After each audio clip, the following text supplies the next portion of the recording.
네, 오늘 성경 말씀은 사무엘하 14장 25절부터 보겠습니다. 사무엘하 14장 25절부터 마지막 절까지.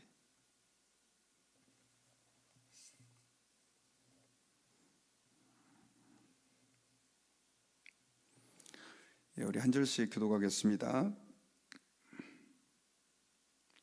온 이스라엘 가운데서 압살롬같이 아름다움으로 크게 칭찬받는 자가 없었으니 그는 발바닥부터 정수리까지 흠이 없음이라. 그의 머리털이 무거움으로 연말마다 깎았으며 그의 머리털을 깎을 때 그것을 달아본즉 그의 머리털이 왕의 저울로 200세겔이었더라.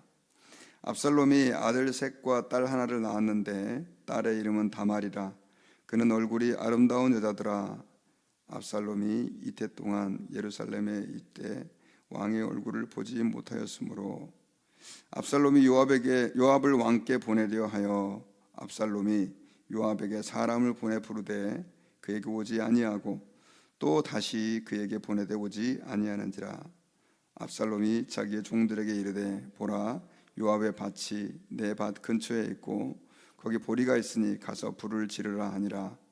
압살롬의 종들이 그 밭에 불을 질렀더니 요압이 일어나 압살롬의 집으로 가서 그에게 이르되 어찌하여 내 종들이 내 밭에 불을 질렀느냐 하니 압살롬이 요압에게 대답하되 내가 일찍이 사람을 내게 보내 너를 이리로 오라고 청한 것은 내가 너를 왕께 보내 아르에게 하시기를 어찌하여 내가 그 술에서 돌아오게 되었나이까. 이때까지 거기에 있는 것이 내게 나았으리다 하려 함이로라. 이제는 내가 나로 하여금 왕의 얼굴을 볼 수 있게 하라. 내가 만일 죄가 있으면 왕이 나를 죽이시는 것이 옳으니라 하는지라. 다 같이 요압이 왕께 나아가서 그에게 아뢰매 왕이 압살롬을 부르니 그가 왕께 나아가 그 앞에서 얼굴을 땅에 대어 그에게 절하매 왕이 압살롬과 입을 맞추니라. 아멘. 우리 기도하겠습니다. 하나님 아버지 감사합니다. 저희들을 사랑하셔서 오늘도 이렇게 복된 날을 허락해 주시고 첫 시간 하나님께 나와서 기도하며 찬양하며 우리의 갈 길 다 가도록 우리의 삶을 주님께 맡겨드릴 수 있는 결단을 하게 하신 것을 감사합니다. 이 새벽에도 저희들이 또 하나님의 음성 듣기를 원합니다. 새벽마다 이스라엘 백성들에게 만나를 통하여 그들에게 양식을 공급해 주시고 구름 기둥과 불 기둥으로 그들을 인도해 주셨던 것처럼 오늘도 저희들의 삶을 주님이 기뻐하시는 길로 이끌어 주시고 하나님의 영광을 드러내기에 부족함이 없는 복된 인생으로 인도하여 주시기를 기도합니다. 주님, 저희들이 영안을 열어 주셔서 주의 말씀을 들을 수 있게 하시고 저희들의 귀를 열어 주셔서 그 말씀을 듣고 순종할 수 있도록 역사해 주옵소서. 예수님의 이름으로 감사하며 기도하옵나이다. 아멘. 오늘 이 시간에 사무엘하 14장 우리 이 본문을 중심으로 정 때문에라고 하는 제목으로 하나님 말씀을 듣도록 하겠습니다. 이렇게 신앙생활을 하다 보면 좀 약간 모순된 것이 있는 것처럼 보이는 게 가끔씩 있습니다. 그 중에 한 가지가 성경에서는 내 이웃을 내 몸처럼 사랑해라 라고 말하면서 이웃사랑을 엄청 강조합니다. 그리고 부모님을 공경하라 이런 내용들은 십계명의 5계명에 기록될 만큼 하나님은 중요하게 이렇게 다루셨습니다. 하나님께서는 우리 이웃을 사랑하고 또 가족들을 사랑하는 것을 굉장히 좋아하시고 기뻐하십니다. 그런데 우리가 잘 알고 있는 것처럼 예수님께서 내 제자가 되려거든 자기 십자가를 지고 또 자기를 부인하고 나를 따라야 된다 이런 말씀도 하시고 나를 자기 부모나 자식들보다도 더 사랑하는 자는 내게 합당치 않다 또 이런 말씀을 하셨단 말이죠. 똑같이 예수님께서 또 하나님께서 우리에게 하신 말씀인데도 불구하고 이런 모순이 존재합니다. 사실 이것은 누구는 사랑하고 누구는 미워하고 이런 개념이 아니라 쉽게 말하면 우선순위를 우리에게 말씀해 주는 거죠. 가장 우리가 사랑해야 될 분이 누구인지를 성경에서는 우리에게 분명하게 규정하고 있다는 거죠. 그런데 우리 인간들은 이걸 좀 혼란스러워합니다. 그래서 이렇게 우선순위를 정해서 사랑하기보다는 하나를 사랑하면 다른 것들은 무시하고 이런 경향들이 좀 많아요. 그래서 예수님을 믿는 사람들 가운데 하나님을 사랑한다고 하면서도 가정 안에서 너무 잘 못해가지고 욕을 먹고, 또 직장 안에서 하나님을 사랑한다는 이유로 다른 사람들에게 손가락질을 받는 그런 사람들도 많습니다. 특별히 오늘 본문에 나오는 이 다윗은 사랑이 정말 많은 사람이었던 것 같아요. 그래서 자녀들을 많이 사랑했던 그런 사람으로 이렇게 우리가 성경을 읽다 보면 보여집니다. 그런데도 불구하고 그가 자녀들을 사랑했지만 하나님의 뜻을 더 앞세워서 또 하나님의 말씀 앞에 먼저 복종하는 이 일 속에서 그는 많은 혼란이 있었던 것 같습니다. 그러다 보니까 공의로워야 될 때 공의롭지 못하고, 또 사랑할 때는 사랑하지만 하나님의 그 율법과 원칙을 따라서 통치하는 부분에 있어서는 조금 균형이 깨졌던 부분들이 오늘 본문에 보면 또 그의 인생에 보면 등장을 합니다. 바로 암논 사건도 그렇고 또 압살롬 사건도 그렇습니다. 물론 포괄적으로 봤을 때는 하나님의 징계와 심판의 과정, 또 그를 보응하시는 과정이라고 볼 수 있지만, 조금 더 구체적으로 봤을 때는 아직도 다윗에게는 하나님이 기뻐하는 공의로움이 부족했던 거죠. 이제 오늘 본문은 이제 어제에 이어서 다윗이 압살롬을 이제 그가 실제로 맞이하게 되는, 들어오게 되는 그런, 그래서 그를 용서하게 되는 과정이 아주 디테일하게 소개가 되어 있습니다. 먼저 이 압살롬에 대해서 그가 어떻게 왕궁으로 불러 들여오고 또 다윗에게 인정을 받아서 복권되는가라고 하는 게 기록되기 전에 성경에는 압살롬의 외모를 얘기하는 부분이 기록되어 있습니다. 25절에 보면 온 이스라엘 가운데서 압살롬같이 아름다움으로 그게 칭찬받는 자가 없었으니 그는 발바닥부터 정수리까지 흠이 없었다. 요즘 말하면 엄청나게 잘생긴 그런 사람이 바로 이 압살롬이었다는 거죠.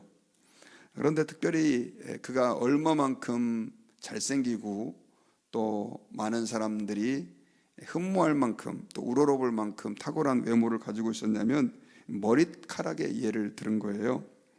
그래서 26절에 보면 그의 머리털이 무거움으로 연말마다 깎았으며 그의 머리털을 깎을 때 그것을 달아본 즉 그의 머리털이 왕의 저울로 200세겔이었다, 이렇게 표현을 하고 있습니다.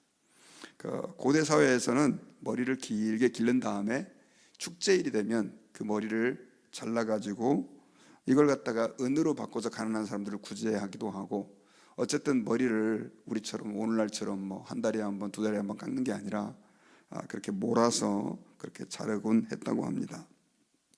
그런데 이 머리털이, 특별히 압살롬은 굉장히 윤기가 있고 또 머리털의 양이 많았는데, 머리털은 그 당시 남자들의 힘과 또 여자들도 마찬가지지만 아름다움의 상징이었습니다. 저도 요즘 머리털이 많이 빠지고 있어서 참 마음이 아프지만 젊은 사람들은, 그래서 머리털 빠진 사람들이 보통 고민이 아니죠. 이 압살롬은 참 머리털이 많이 있었어요. 그런데 성경에 보니까 이 중량까지, 그의 무게까지 기록을 하고 있는데 이 머리털이 200세겔이었다라고 얘기를 합니다. 한 세겔은 그 당시 도량형 기준으로 11.4g 정도 돼요. 그러니까 200세겔이면 2.3g인데 왕의 세겔은 여기를 더블로 계산을 한답니다. 그러니까 약 4.6kg가 되는 거죠. 1년 동안 머리털을 길러서 자른 것이 4.6kg다. 이거는 굉장히 놀라운 양입니다. 왜냐하면 보통 요즘 사람들이 머리카락을 1년 동안 기르면 한 500g 정도 나온다고 합니다. 그러니 4.6kg면 거의 10배에 가까운 무게인 거죠. 그러니까 머리털이 얼마나 굵고 많은 양이 그가 나왔는지, 참 지금 기준으로 보면 말도 안 되는 내용이지만 그때는 이 내용을 성경에서 구체적으로 묘사함으로 얼마만큼 압살롬이 탁월한 외모와 또 많은 사람들이 흠모할 만한 그런 힘을 가지고 있었는지를 묘사해 주고 있습니다. 자, 특별히 이제 이 부분을 묘사한 것은 앞으로 압살롬이 이제 15장에 가면 사람들을 포섭을 해서 결국 자기 편을 만들고 다윗 왕을 반역하고 또 요즘으로 말하면 이제 배신해서 쿠데타를 일으키는 거죠. 그 조건을 지금 압살롬은 충분히 갖추고 있었다는 것입니다. 그런데 다윗은 뭐 앞일을 전혀 몰랐죠.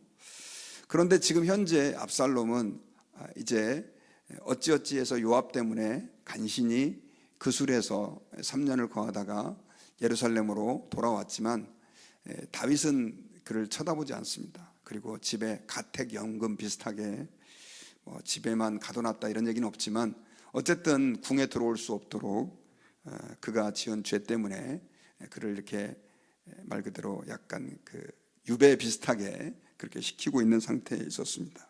그런데 한 2년 정도의 시간이 지나다 보니까 이 압살롬이 너무 답답한 겁니다. 그래가지고 자기의 사정을 왕께 한번 이야기하려고 요압에게 사람을 보냈습니다. 왜냐하면 요압을 통해서 그는 그술에서 돌아올 수 있었기 때문에 그렇습니다. 그런데 이 요압이 아무래도 다윗이 아직 충분히 화가 풀리지 않은 것 같아가지고 그 압살롬의 요구를 계속해서 거절합니다. 또 막상 데리고 와서 보니까 이 압살롬에게는 야심이 있었다는 걸 알게 된 거죠. 그래서 2번이나 이 압살롬이 자기의 종을 요압 장군에게 보냈는데 거절을 하니까 어떤 짓을 하냐면 자기 종들을 시켜서 요압 장군의 밭에 불을 지르게 합니다. 왜냐하면 이 압살롬의 밭과 요압 장군의 밭이 굉장히 가까이에 이렇게 있었던 것 같아요. 그러니 요압이 압살롬의 그 종들이 자기 밭에 불을 질렀다는 이야기를 듣고 화가 나가지고 압살롬에게 쫓아왔습니다. 어찌하여 당신의 종들이 내 밭에 불을 질렀느냐라고 막 화를 내니까 압살롬이 2번이나 사람을 보냈지만 당신이 내게 오지 않았습니다. 그래서 내가 당신을 부른 겁니다 하면서 얘기를 하는데, 내가 지금 아주 답답한 신세입니다. 차라리 그술에 있었다고 한다면 더 나았을 것입니다. 나로 하여금 왕을 좀 만날 수 있도록 당신이 이야기를 해줘야 되겠습니다 라고 얘기를 하면서 압살롬이 그동안 자기가 형 암논을 죽인 것에 대해서 어떤 입장을 가지고 있는지를 말하고 있는데, 만일 내게 죄가 있으면 왕이 나를 죽이시는 것이 옳습니다 라고 요압에게 얘기를 해요. 이 말은 압살롬이 형을 죽였지만 나는 정당한 보복을 한 것이고 나에겐 죄가 없다라고 생각을 하고 있는 것입니다. 이런 그의 인식은 나중에 이제 아주 큰 사고를 치는 계기로 이어지게 됩니다. 어쨌든 요압은 이 상황을 듣고 다윗 왕에게 나아가서 이 압살롬에 대해서 얘기를 합니다. 왕이시여, 이제 진노를 푸시고 5년이나 지났으니까 그를 다시 받아주십시오. 이게 왕은 정 때문에 이제, 그리고 나중에 보면 다윗이 얼마만큼 압살롬을 아끼고 사랑했는지를 우리가 알 수 있는데, 결국 이 왕은 압살롬을 궁으로 불러들입니다. 33절에 보면 그에게 나아가 얼굴을 땅에 대어 그에게 절하매 왕이 압살롬과 입을 맞추니라 라고 말하면서 그와 입을 맞추죠. 입을 맞춘다는 것은 누가복음 15장에도 보면 돌아온 탕자가 돌아왔을 때 그 아버지가 입을 맞추잖아요.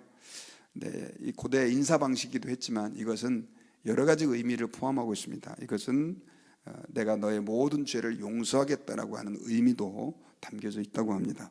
그러니 다윗이 여전히 회개하지 않고 있었던 그 아들 압살롬을 그냥 용서해 준 거죠.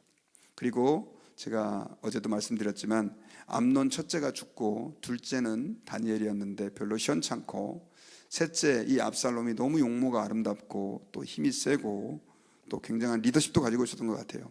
그러다 보니까 그를 왕의 제목으로 생각하고 있었던 차에 다윗이 그를 향하여 이렇게 그의 모든 죄를 덮어주고 용서하니까 입맞춤으로 그를 복권시켜 주니까 이제 다윗 왕도 이 사람을 왕으로 인정하나 보다, 이렇게 많은 사람들이 생각하게 된 거죠. 이것이 이제 문제가 된 겁니다.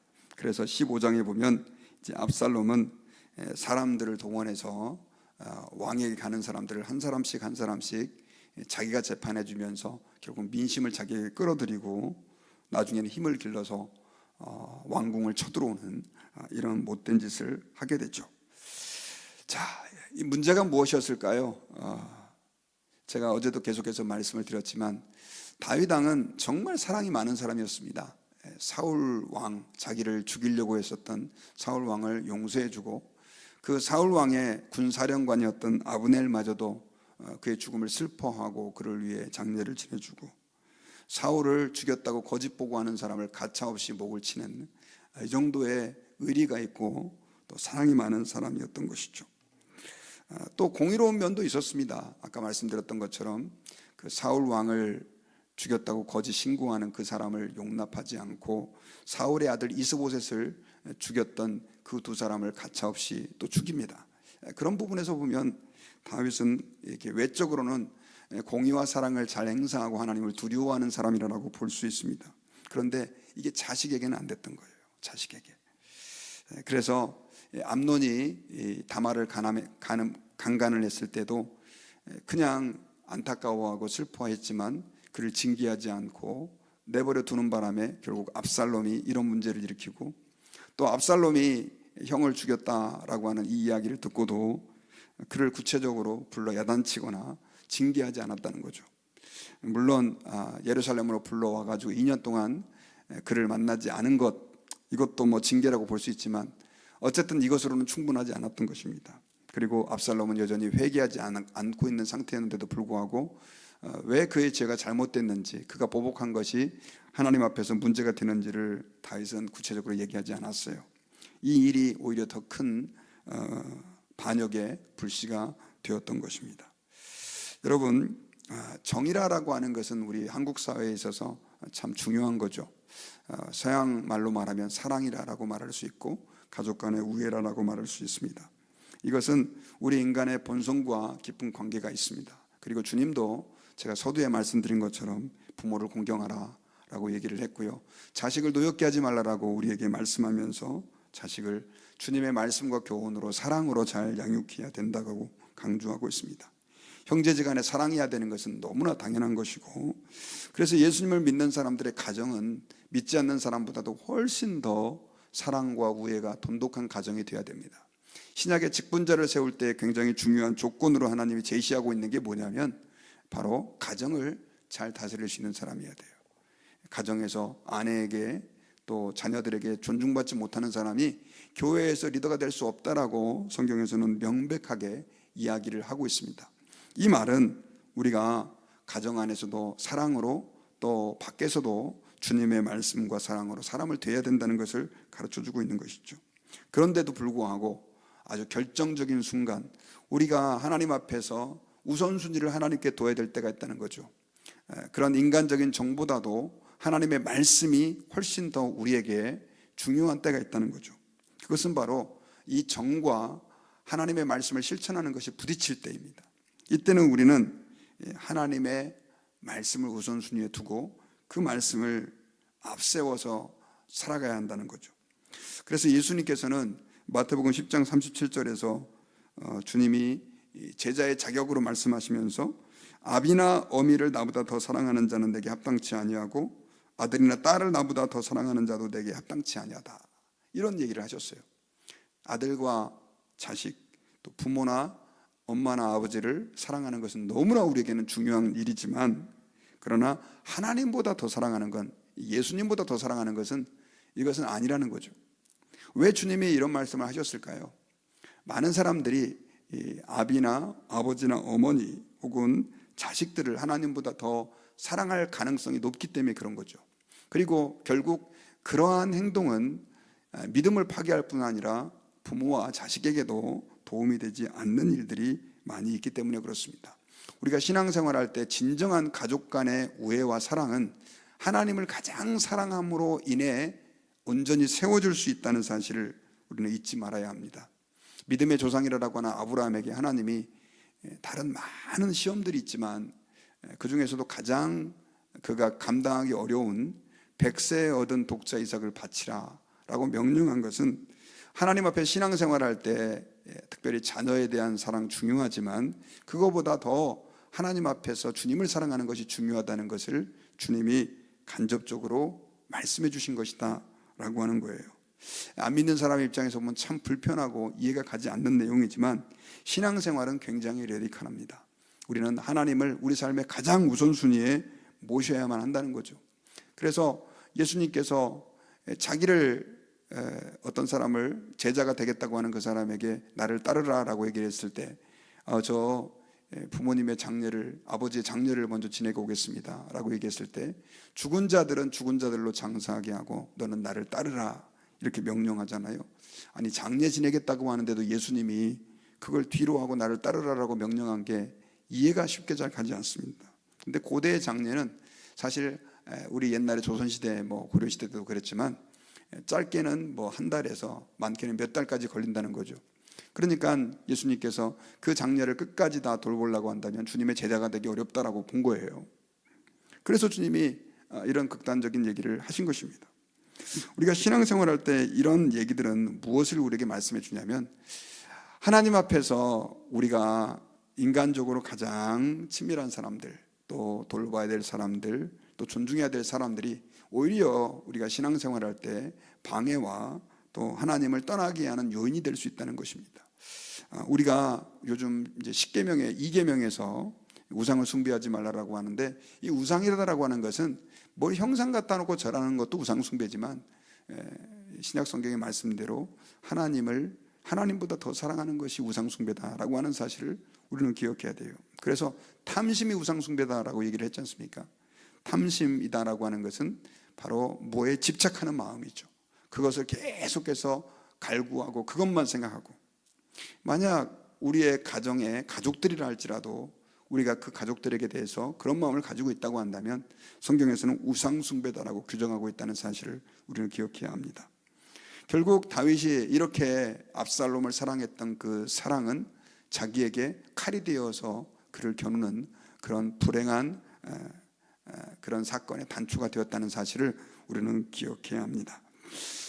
그래서 오늘 이 새벽에 우리가 하나님 앞에서 내가 과연 하나님보다 더 사랑하는 것은 없는가, 혹은 정 때문에 내가 하나님의 말씀을 별것 아닌 것처럼 여기고 오히려 하나님보다 다른 사람이나 혹은 가족이나 다른 일들이 내 삶의 우선순위가 되어 있지는 않은지 한번 좀 진지하게 돌아보고 오늘 이 새벽에는 좀 우선순위를 좀 다시 한번 정리하는, 정말 내 삶 가운데 가장 소중한 분이 하나님이시요 그 다음에 둘째로 이제 가족들이다라고 볼 수 있죠.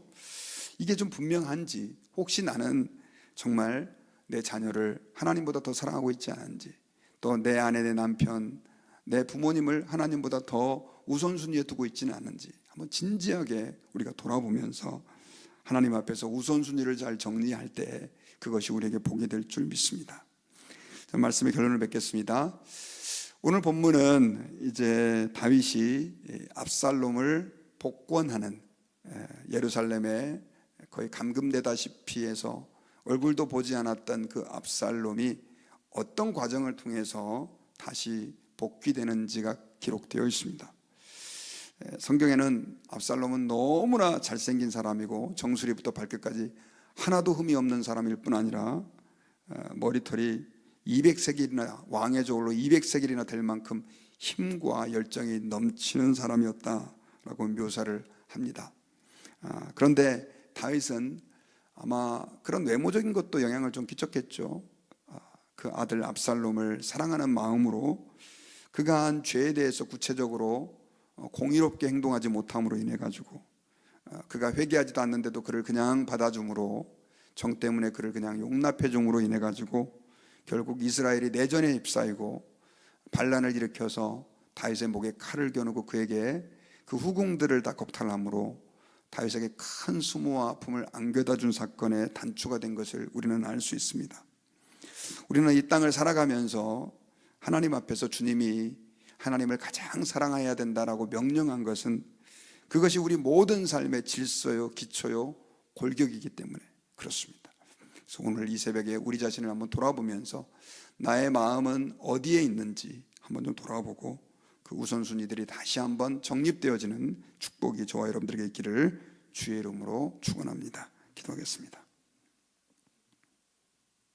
하나님 감사합니다. 오늘 말씀을 통해서 우리 삶에 하나님이 왜 가장 우선순위가 되어야 하는지를 다윗을 통하여 깨닫게 해주심을 감사합니다. 주님, 저희들은 이 땅의 삶을 살아가면서 정 때문에 하나님의 말씀을 그르치고 정 때문에 주의 법도를 떠날 때가 너무 많이 있음을 하나님 앞에 고백합니다. 저희들 연약합니다. 주님 도와주시고 함께 해주셔서 오늘 다윗을 통해서 얼마만큼 우리가 공의로운지, 그리고 하나님 앞에 우선순위를 잘 지켜서 말씀대로 살아가는 것이 중요한지를 깨달았사오니 저희로 하여금 하나님의 말씀에 복종하게 하시고 예수 그리스도의 제자로서 이 땅을 주님을 가장 우선순위에 두며 살아가기에 부족함 없도록 역사해 주시기를 간절히 기도합니다. 힘들고 어려운 일입니다. 성령님께서 역사해 주시지 않으면 불가능한 일입니다. 주님, 저희를 도와주셔서 우리의 마음과 생각을 붙잡아 주시고 오직 하나님 한 분을 가장 사랑하며 또 주님의 말씀대로 우리의 가족들, 이웃들을 사랑하며 주님의 영광을 드러내기에 부족함 없는 주의 백성으로 살게 해 주옵소서. 예수님의 이름으로 감사하며 기도하옵나이다. 아멘.